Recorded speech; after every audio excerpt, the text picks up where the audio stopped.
Hey, everybody. I just want to say hello and welcome to How2Home. How2Home is a place to share DIY, everyday tips and tricks, recipes, home decor, and a whole lot more. It's a place for everything home related. My idea for this group was to create a space where folks can gather to share wins and be an inspiration to others. It's where you can get help from a friendly community when you're stuck and maybe you need advice on how to get going. There might be somebody in this group who has expertise in your area or who has been there. It's actually, I want it to be like a family where you can find your way and get back on track when your latest project has suddenly taken one of those wrong turns. You know, I believe that home truly is where the heart is, and Fig Tree, my online home decor store, is what inspired this How2Home group, but it's really a part of my heart and soul. It's my passion to help folks create spaces where our family and friends love to gather. I believe that our stories matter, and here's why. Sometimes unexpected problems just show up at our doorstep and you find yourself saying, oh my gosh, if I had only known. And that's why I'm actually here tonight. There are some things that I didn't know that I wish I had known. And so I want to share my story with y'all today so that hopefully you can avoid my costly mistake. And that's why I've asked my special guest, Matt Channell, to join me today. Matt is a senior inspector at Terminix. Matt, I just want to say thank you for joining me here tonight. And if you would, just tell us a little bit about yourself, your company, and what it is that you do. Sure. Thanks for having me. Happy St. Patrick's Day to all. Yeah, I've been with Terminix just a little over 10 years, and Terminix, we're actually 95 years old right now. We were created in 1927, and we also developed the very first patent for termite treatment in the world. So you know, pretty proud to be working with a company like this and having the support of them behind me with what I do every day. You know, inspecting homes and preventing and solving the termite problems that a home may have. That's amazing to me that you've been around that long. I had no idea. That's pretty cool. So for the audience who is here watching, I met Matt in January. My story actually began last fall when it was really about Thanksgiving time. I was putting some things back in my refrigerator, and I noticed as I was doing that, walking close across the floor by the fridge, that it was actually shaking a little bit, rattling a little bit, and got my attention. And you know, I bounced up and down a little bit, and it definitely, the floor gave a little bit, and it didn't used to do that. I know that my house is old. It was built in 1920, and I thought that maybe one of the joists were just needing repair. So I called my brother, who's a contractor, asked him if he could take some time to come out and look after the holidays sometime in January. Didn't really give much thought about it. But the thing I've thought about a lot since then are his words that I will never forget. When he came back upstairs after looking at the joists and said, "You got termites." So I called Terminix the next day, and Matt came out the very next day. That's when I met him. And as it turns out, I had termite damage along the entire length of the side of my house. 11 joists need repair, as well as something called a sill plate. I think I got that right. A sill plate. It's what the joists actually sit on that. But so Matt came out, definitely said we had some active termites going on and we needed treatment. So he sent somebody out the very next day. And we actually began, I think there was 3 different methods that you ended up doing on our house. Can you talk a little bit about those different methods and why we needed those? Sure. Yeah. So what we did with your particular home, if I recall correctly, I believe it was the left side of your house. If I recall correctly, if you're looking right at the house, the left side of the house in the basement was, you know, had substantial termite activity in it. And it did some pretty good damage to the sill plate and some of the beams, as you mentioned. So what we did is we did bait your home with our On Guard system, which is proprietary to Terminix. And what's in these bait stations go around the house approximately every 10 to 15 feet. And what's inside each one is a cellulose matrix, which is what termites eat, is cellulose. and that's what's inside of wood. That's what gives wood its structural integrity, and they feed on that. So this is designed, when they feed on that, they take it back and they share it with the family, if you will. It's a very large family. It's multi-million in numbers. And what it is, it's a growth regulator. It's a chitin inhibitor. And what it does, it affects their ability to molt. Molting is like shedding of the skin, like a snake or lizard, if you will. And when they go into a molt, these termites will therefore die once they've eaten the cellulose material that's in these bait stations. Then in turn, with the termite queen, it is like birth control, if you will. The subterranean termite queen is the oldest living insect on the planet. She can live to be over 25 years old, and she lays an egg typically every 1 to 15 seconds, over 1,000 a day on average, that she can lay. So when I say they're multi-million in numbers, that is accurate. However, her egg is encased in that same chitin. So if you imagine like a chicken laying an egg without the shell, that is what occurs. Therefore, the colony collapses and dies, protecting the structure. Some other things that we did at your home too is we also did what we call a spot treatment, where along that left portion of the house where the activity was, we actually injected liquid down into the soil where the termites are passing in and out, because termites do not actually live in the structure at all. They actually live out in the ground somewhere. Don't know where, but they live out there somewhere. And essentially the liquid, as it bonds to the soil. Hang on one second. Come here. Sorry. One of my cats there, sorry. At any rate, where was I? Okay, so the liquid bonds to the soil, and so then as termites pass in and out of this barrier, there's a bonding agent to it that, like I said, bonds to the soil, but it also will bond to the termite as well. So then as they pass through that, it bonds to them, and as they travel through those highways underground, it also becomes a transfer agent. It transfers to their brothers and sisters, if you will, and then back at the nest, they're very social insects. They groom themselves. In that process, they will also transfer this. And what it does, it affects their nervous system, and it wipes them out very quickly. And they will not make typically a return trip back to your home, which is what we want. Okay. And then we also did what we call like a scrape and treat, where we actually went inside your home and scraped down some of those mud tubes and treated those areas. And some of those damaged beams, we actually did what we call like an aerosol injection, where we insert some tubes inside and inject product in there to get us some very quick death, if you will.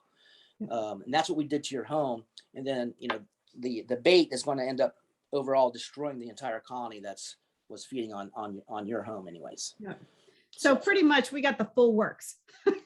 You did, yes. And whenever I inspect a home, okay, everything is that I do, it's especially curtailed to what's going on. Okay. It's not a one size fits all for the homes that we do. Just doing a straight bait, if you will, it's going to function, but it doesn't function as rapidly as me personally wants it to. I mean, my objective is to kill these termites within a 90-day period, because it's not an overnight fix. It does take time for this stuff to work, typically about 90 days, which is why I recommended to you, you might want to wait about 90 days before you start doing the repairs that you were talking about doing, because you don't want to give them new food to start feeding on right away. Yep. And we listened to that advice. We're contracting with somebody for the first week in May to come out and start doing those repairs to make sure. That's good. And what that does too, it gives you plenty of time to, meet with some contractors or what have you in order to get that job done and at least get on the books, if you will. Because a lot of these, Yeah. So, well, it's a good financing. Wood right now, with the price of wood right now, I mean, yep. That's what I'm saying. Termites they can really do substantial damage. Typically, yep. They can do up to $15,000 typically with their damage to a home when you figure out that they've done that what's going on. Okay. Yep. So yeah, they're very destructive. They do over $5 billion every year. That's insane. Just in the United States alone. That's insane. That's billion with a B. I hear you. Yeah, this was shocking to me. I had no idea that my area is known for having termites. I never heard. I've lived here since 1994, same house since 1994. We've never treated for termites. Did not know it was an issue. So this is all news to me, which is why I want so much to share with other folks my experience, because I don't want it to happen to anybody else, because it sucks. I'm thankful for that 90 days, because it gives me time to figure out financing. Sure. coming, Yeah. coming Yeah. up with the funds to pay for the damage, because that's something I wanted to share too. For y'all, you need to go check your insurance policies, because from what I understand, most insurance policies don't cover it. I know mine does not. So definitely something you're going to want to check. Most insurance companies do not cover it, because they already know that termites deal over $5 billion annually. Oh, wow. To home. So I mean, unless you have some special case, but I mean, in the 10 years I've been doing this job, I've never met one customer that's ever had any kind of policy in any way. They've tried to call their insurance carriers, but they always say, no, it's not covered. Yeah. And keeping in mind too, Kelly, is the fact that, the Dayton metropolitan area, we are in the top 50 cities in the United States for termites. So we have substantial termite pressure, around this area here. So you said we're in the top 50? That is correct. Dang, that's terrible. Yeah. I wish I had known. Okay, so let me ask you this for the folks, because there are a lot of things when you came out, you saw right away, there were signs. I mean, like you said, it's kind of, since they're eating the inside of the wood, it can take a while before you notice, but there were some signs that you could potentially pick up on the fact that you got termite activity going on that I didn't know. And I know they were in my basement. So I'll just pull up this picture and maybe you can talk about what these are and what to look what that is. This is called a shelter tube, or a tunnel, a termite tunnel, if you will. So what you're looking at there, so inside of that is a highway where termites are going north and southbound, if you will, to the food source and back home to the nest, wherever that might be. This is how, when they come up out of the ground, they create these to protect them, because they are subterranean, meaning they live underground. So when they get into the elements, if you expose it, they will basically dehydrate and die pretty quickly, which is why they create these shelter tubes that you see here. And they do the same thing like inside the wood as well. As they feed along that cellulose material, they will also leave that stuff behind as well as they go through it. Yeah, and I had no idea. I mean, they were clearly down there on my joists. First of all, I never noticed them, didn't know to look for them. But once you pointed them out, yeah, I sure as heck saw all of them down there. What are some other things? I know I've got some other pictures here that I actually pulled off your website. Some other things that you could talk to.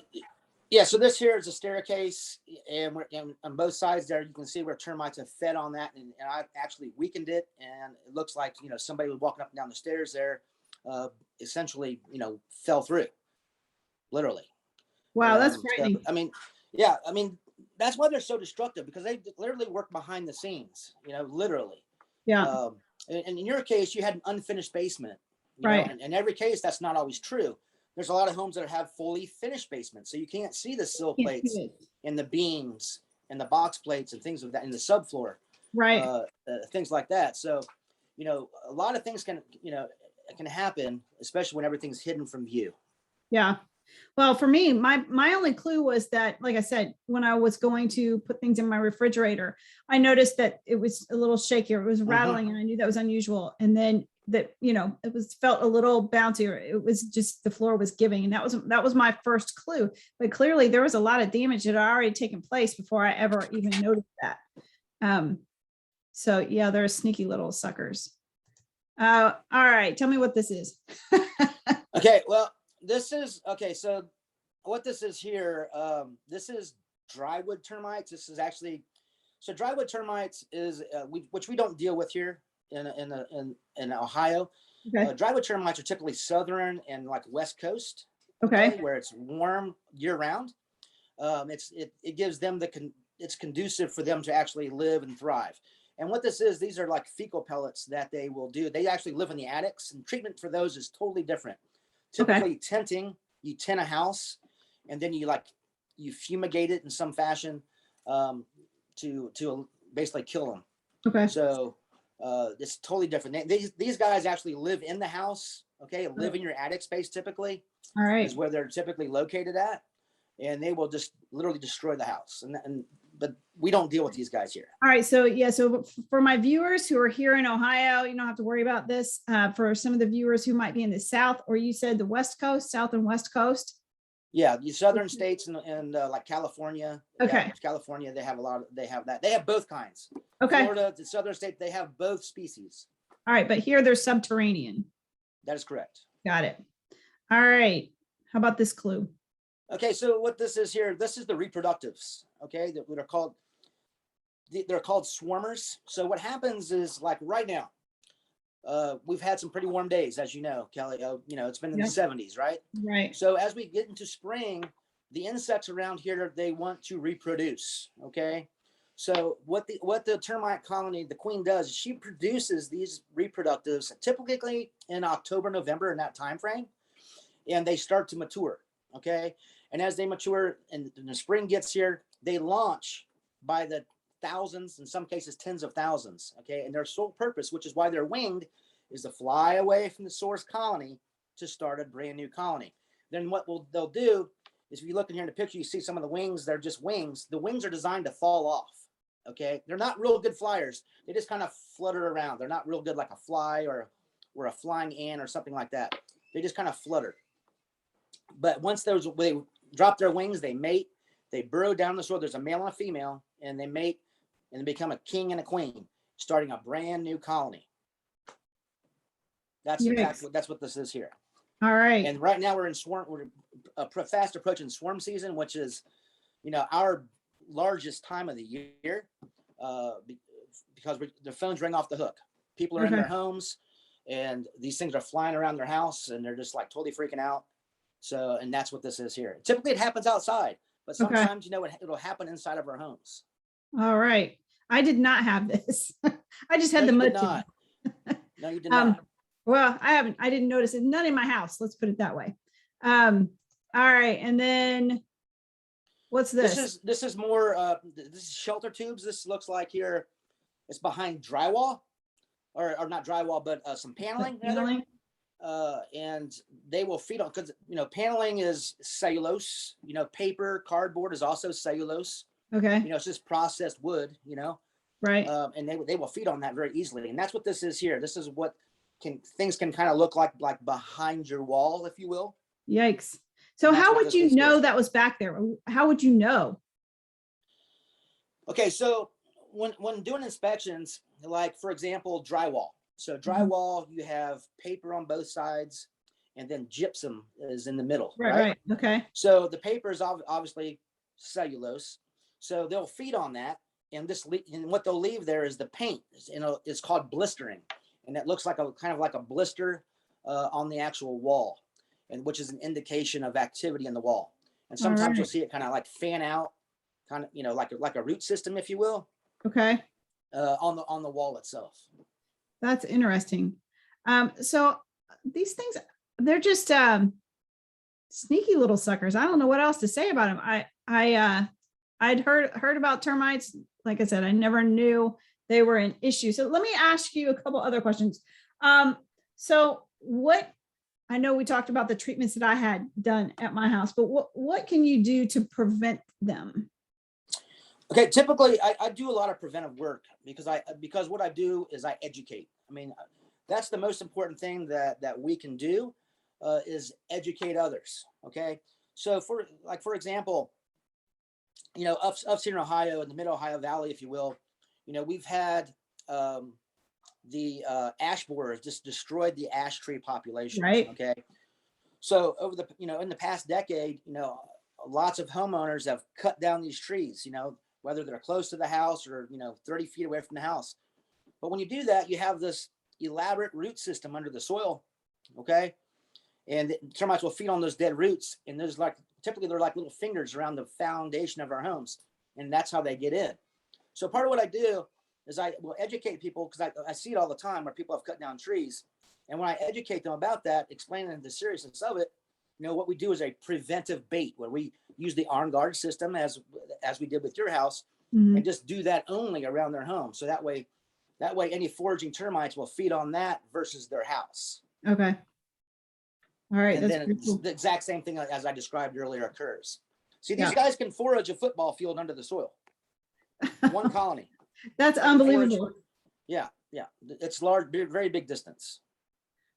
All right, so let me ask you this. So once you treated, suppose like somebody's like mine and they actually had active stuff going on and you've treated it and your 90 days has come and gone and you know that they're gone, they're done.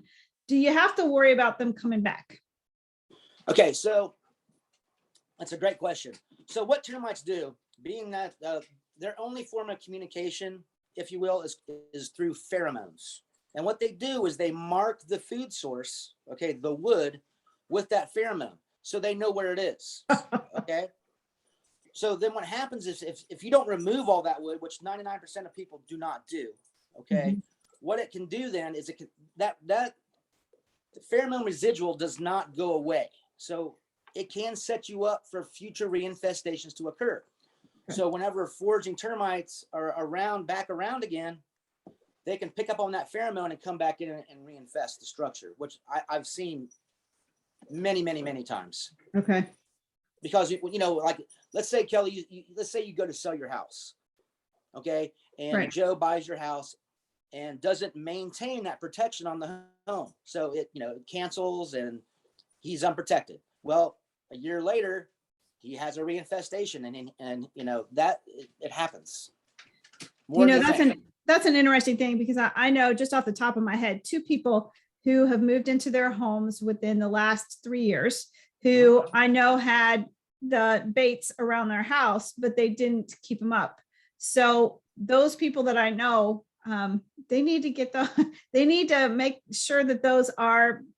It's a good, logical thing to do. Yeah. It's going to protect your biggest investment. I mean, you have to understand these guys can get in and do tens of thousands of dollars worth of damage to a home. No, that's what I'm experiencing. Yes.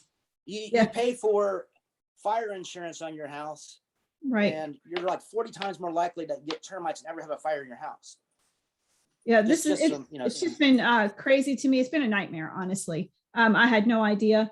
And again, that's why I want so much to share with folks, especially folks who are in my area who may not know that this is an issue.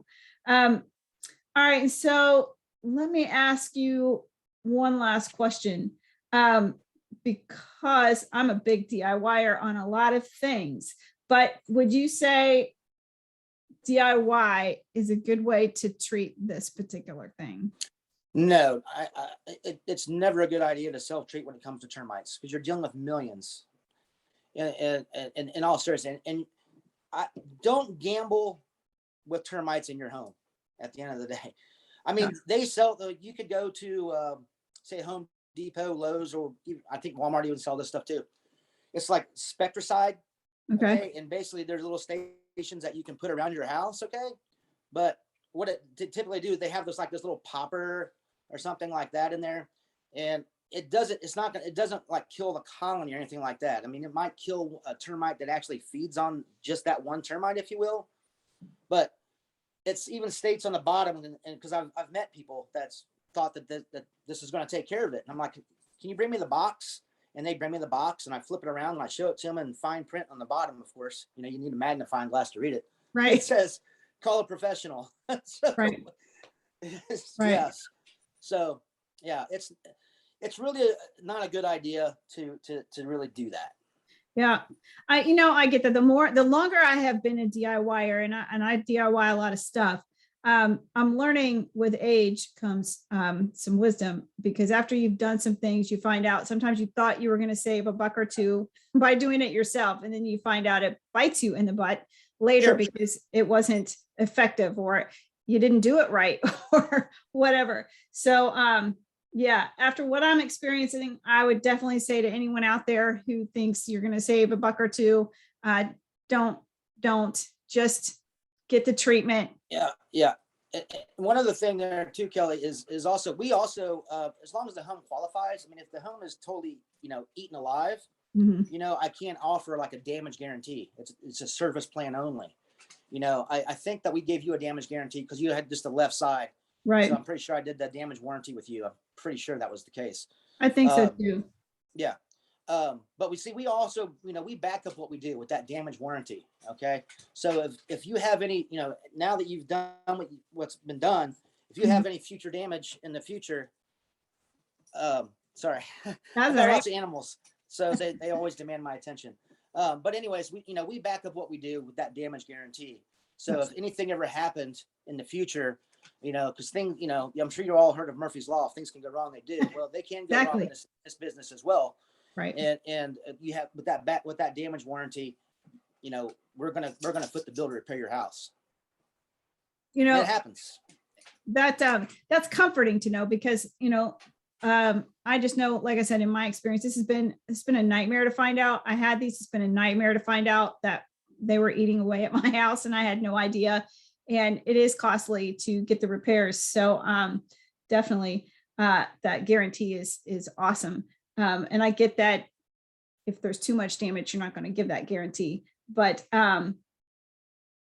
is there anything else? Those were pretty much my questions. Is there anything else that you think my audience might need to know, particularly in the Ohio area?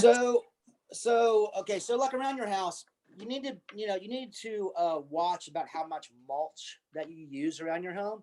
Okay. Because there is such thing as too much mulch. I promise you that. Okay. So you really want to keep it like 4 inches or below. Okay. You also really want to keep the mulch below the foundation line, if you will. So what I mean by that is, like, say for example, a slab home, you have the slab and then you have the brick. So what I see sometimes is that mulch is all the way above the brick. So what that does is it creates conducive conditions, for infestations. Okay. Another thing too is to never store wood, any kind of wood piles or anything like that around your house or detached garage or something like that. Because that creates, again, wood soil contact creates conducive conditions. Even if you kept wood above the ground, on some sort of something that's lifting it up off the ground, they can be attacked by other wood destroying insects like carpenter ants and other type of beetles, and then they can get into your house as well. So I don't ever recommend storing any kind of wood or anything like that by your home at all. Okay. So I know some folks around here actually do that. So it would be much wiser to put that wood someplace farther away from there. Every bit, yes. I mean, build something away from the home. If you use it a lot, put a cover over it, things like that. They make all kinds of covers you can actually unzip or what have you. So okay. All right. Well, Matt, it's been very nice to meet you. Part of me is sad that I met you, but you've made this nightmare actually not so bad, and I appreciate that. You're incredibly knowledgeable. I thank you for sharing and educating us on this today. Being my pleasure. Willing to come here and share with my audience. Appreciate that very much. For anybody out there who wants to contact Matt, I have up on the screen his phone number and his email, and I'll make sure to post that in the comments when I post this video as well. And then Matt, did you want to tell them about that? Your service, you're coming out to inspect, that's a free service, right? Yes, we offer, we do, the inspections are free. Okay. Yes. I do real estate inspections as well, because I am a licensed. Oh, I didn't know that. Well, I didn't know in the that. state of Ohio and Indiana.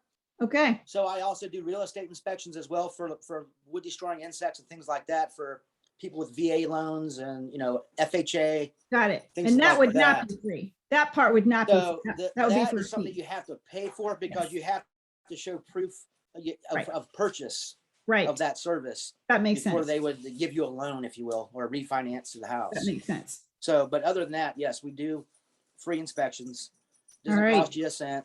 Just costs you to buy a service, obviously. Right. So, well, anyone out there, highly recommend Terminix, highly recommend Matt if he services your area. I know he'd be happy to speak with you or direct you to somebody who services your area. So again, thank you for joining me tonight, Matt, and happy St. Patrick's Day to you all. You as well, and all your viewers. Happy St. Patrick's Day. Thank you. And everybody, just want to say thank you for watching, and please watch for more. This is our first. Thank you, Matt, for being my first guest on How2Home. Be looking for more educational pieces where we will bring in folks, hopefully not because I'm having another nightmare in another area of repair, but definitely be looking to bring you more informational, educational pieces that will help you out and prepare you so that you can avoid these costly issues. So thank you for joining us.